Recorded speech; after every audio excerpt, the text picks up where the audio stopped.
Сәлем достар, сіздермен бірге мен Баха Гейминг BS. Біз бүгін Зуба ойына обзор және геймплей істейміз. Зуба ойыны 2018 жылы Wildlife Studios компаниясы шығарды. Wildlife Studios компаниясы аса танымал емес, бірақ Зуба ойыны өте үлкен танымалдық әкелді. Зуба ойыны зоопарктегі Battle Royale персонаждар, жануарлар. Бұл ойын PUBG, Brawl Stars, Clash Royale ойындармен коллаборация жасаған сияқты көрінеді. Бірақ ол олай емес. PUBG-тан қару мен Battle Royale-ды алған, Clash Royale-дан сундуктар мен лигаларды алған, Brawl Stars-тан геймплейін алған. Солайша коллаборация жасап, өзінің ойын ерекше қылған. Бұл ойында персонаждар әр лигада болады.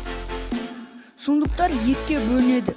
Предмет түсетін немесе персонаж түсетін. Персонажды 16 уровеньге дейін прокачать етіп пассивка алуға болады. Және предмет қоятын слот ашса болады. Предметтер редкостьқа бөлінеді. Оларды сундуктан түсіріп алуға болады.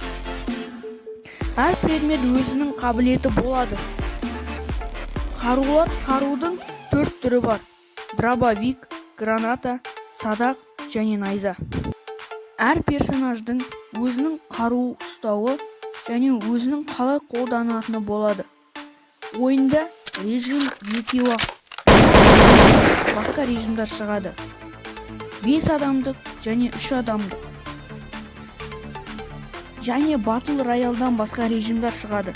Қазір ойында 1 адамдық және 2 адамдық режим ғана бар. Ол екеуде Battle Royale. Ойында бір ғана карта бар. Карта көп деген локациядан тұрады. Қар локациясы, шөл локациясы, музей және орман. Осымен обзорымыз өзінің аяғына келіп жетті. Ұнаса лайк, коммент және подписаться етіп кеттік. Сау болыңыздар.